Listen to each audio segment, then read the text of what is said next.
Akala mo siguro nagtagumpay ka na, no? Akala mo siguro matatakot mo ako. Kung hindi ka natatakot, alika, bumalik tayo sa opisina ng piskal. Ayoko nga. Tapusin na natin to dito. Bahala na magkapatong-patong ang demanda mo laban sa akin. Basta masaktan lang kita.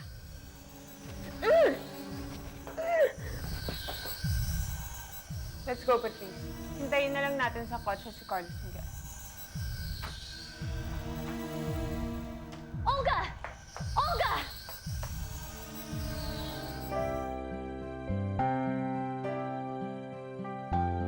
Olga! Olga! Carlos Miguel! Olga! Carlos Miguel! Nahulog si Olga sa hagdan! Olga! Olga!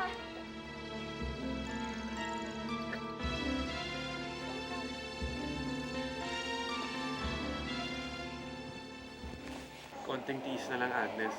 Alam mo naman, mabagal ang judicial system dito. Easy for you to say that, Vladimir. Dahil hindi ikaw ang nakakulong. Akala mo ba ikaw lang ang nahihirapan dito?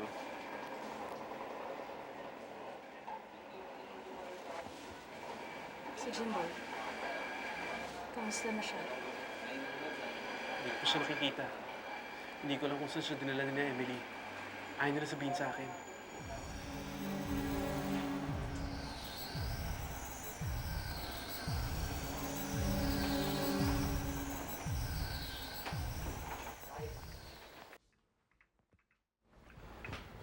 Salamat po. Paano nahulog si Olga? Yun nga yung hindi ko alam, Manang Mone. Siguro nadulas po siya. Tama lang yung nangyari. Talagang mabilis lang ang balik ng karma. Pero alam mo, Gilbert, nag-alala ako nung nakita ko siya. Naisip ko agad yung ipinagbubuntis niya. Sana walang mangyaring masama sa magiging anak nila ni Carlos Miguel.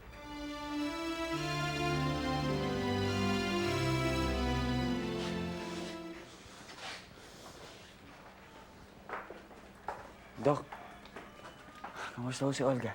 She's okay. May malay naman siya, pero wala siyang pilay. Eh, yun pong pinagbubuntis niya, doktora. Kamusta? Wala naman pong problema. Mahigpit pang kapit ng bata. Salamat sa Diyos.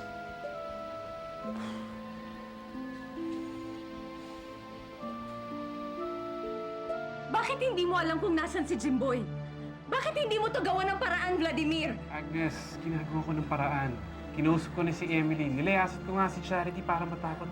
Pero ayaw pa rin nila magsabi. Anong karapatan nilang itago ang anak ko? Hindi pwede to, Vladimir. Hanapin mo si Jimboy. Baka kung ano nang nangyayari sa kanya, kumilos ka! Ha? Huwag mo babayaang mawala sa atin ng bata. Please, Vladimir. Please.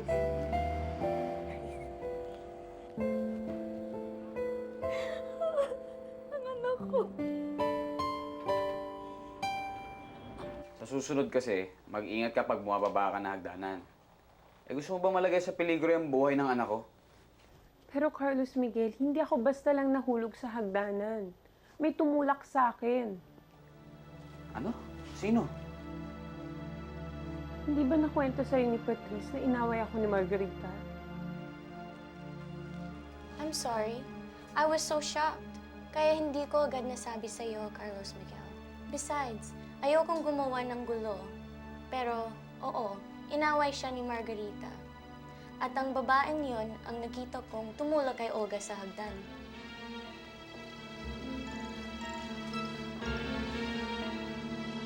Natutuwa naman ako at pinakasalan ka ng payatot na mistisong yun. Swerte mo, Isan. Ay yaman pala itong gagon to, no? Okay ba? Ayos to, ah. Teka muna. Oh, Minsan naman, huwag niyo naman akong kataluhin dito. ikaw naman, ayos na yan, no? Okay lang yan. Huwag na. Ano ba kayo? Ikaw naman. Huwag niyo na i-getching to, no? Kayo naman, no? Akala ko pa na makakayari na tayo. Eh, kamusta naman ang pakikitungo sa'yo ng mga tao dito? Ha? Ay, okay. Okay na okay. Sobrang mabait sila sa akin. Mahal na mahal nila ako. Okay. Walang problema. Talaga.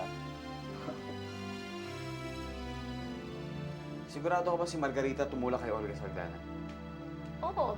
Sino pa bang gagawa nun? Love, huwag mo sabihin palalampasin mo yung ginawa ng babaeng yun. Alalahanin mo, buntis ako. At posibleng nakunan ako dahil sa ginawa niya. Matatanggap mo ba na muntik nang mawala sa atin ang magiging anak natin? Hindi.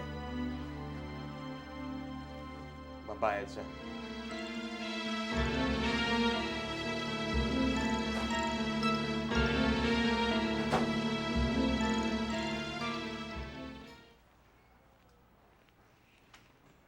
Honey Bunch, kain ka pinaghanda ka ng merienda.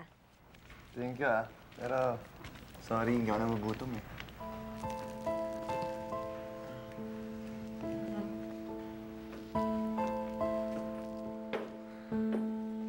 Fine. Kung ayaw mo kumain, ako kakain.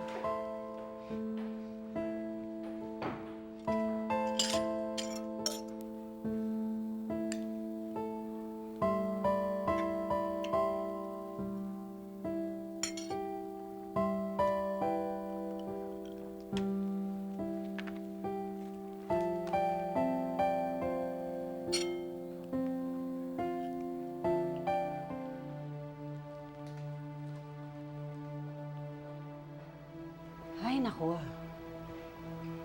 Ang sarap ng buhay ng mga ibang tao.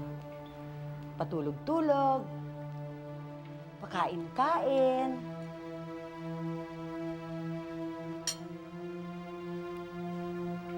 Makain po. Ayoko. At lalong ayoko sa'yo. At huwag mo kong matawag-tawag na ma. Dahil kailanman hindi kita matatanggap bilang manugang. Hindi ka bagay sa anak ko. Sabihin mo sa katulong panik itong mga pinamili ko, ha? Huwag ikaw! Ayoko sa'yo.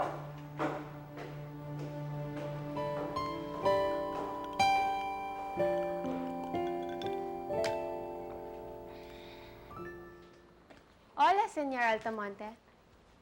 Kamusta si Olga? May gana ka pa talaga mga musta pagkatapos ng ginawa mo sa kanya? Bakit ganyan ka magsalita? Pwede ba huwag ka na magmaang-maangan pa? Bakit mo tinulak si Olga? Ha? Bakit?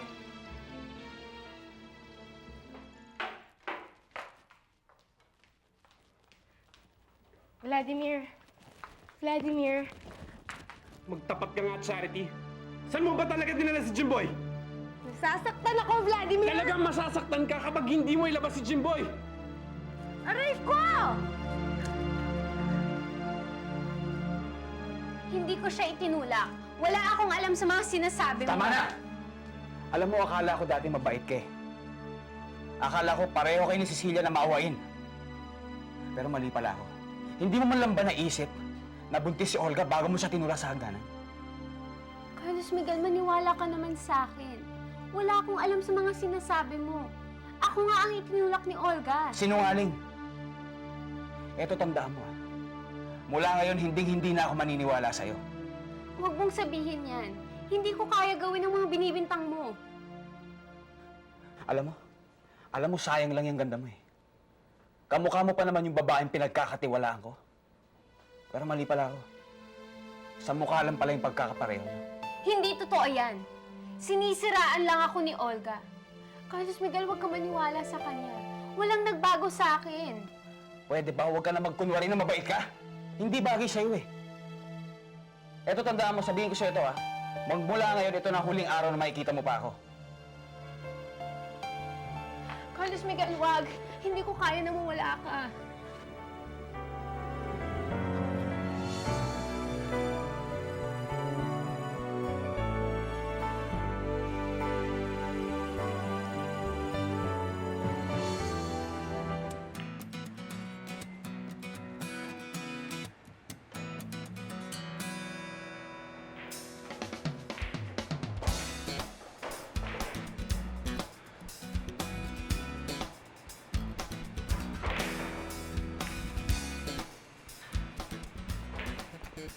Andito ka pala.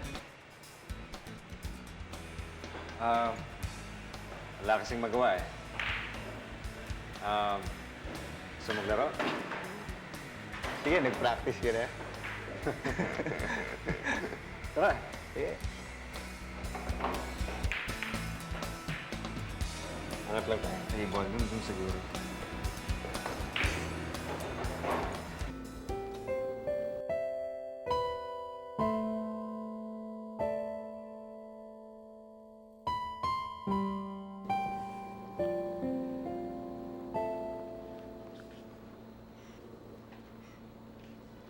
Cecilia.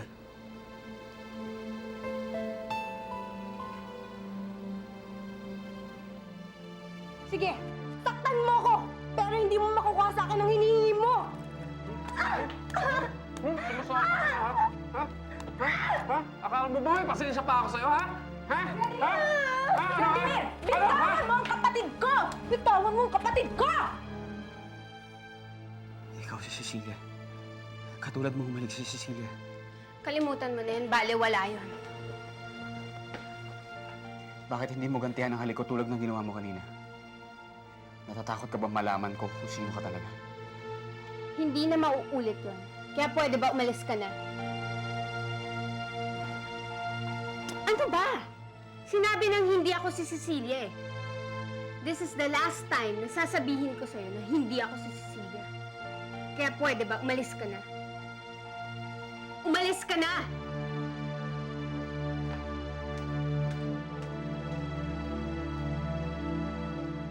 Sino ba kakampihan mo, ha? Ang sarili mong asawa o yung babae yun? Gusto ko lang makita yung anak ko! Wala ka nang makikitang anak. Kahit saktan mo pa ako. Kahit patayin mo pa ako. Sinabi na... Vladimir! Vladimir! Wala ka nang makikita dyan mo! Vladimir! Tigilan mo yung asawa mo! Huwag na huwag mong sasaktan ang kapatid ko, ha? Alalahanin mo, nasa amin ang anak mo.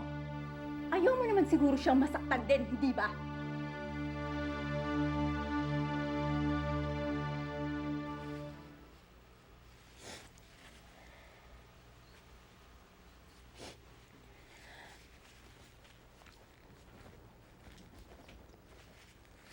Cecilia? Bakit? Ba't umiyak ka?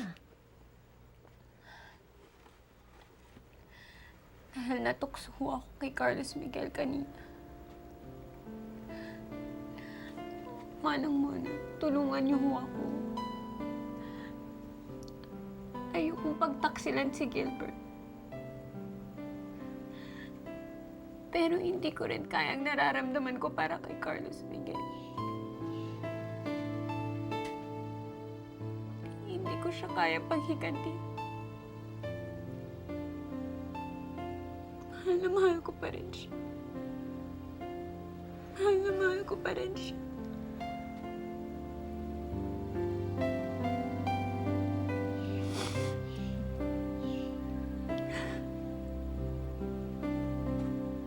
Baka totohanin ni Emily ang banta niya. Baka naman sinasaktan niya na yung anak ko. Huwag ka mag-alala. May naisip na akong paraan para matapos ang gulong ito. Ano? Maghahain ako ng writ of habeas corpus. At sa pamamaraan na yan, makikita na natin si Jimboy.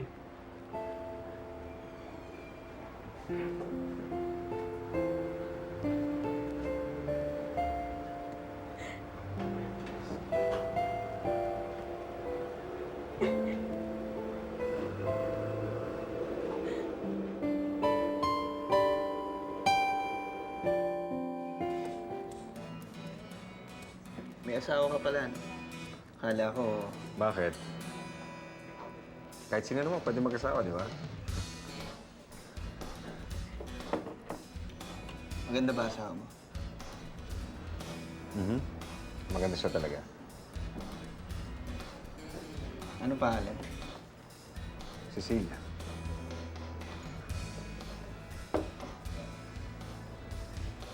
Cecilia? Oo, Cecilia. Saan mo nakilala yung asawa mo?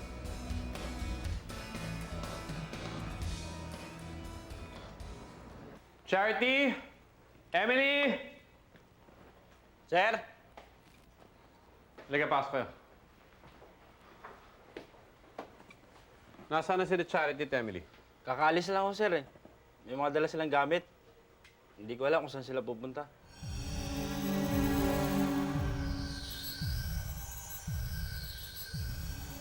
Alam mo, pinsan, siya talaga si Cecilia.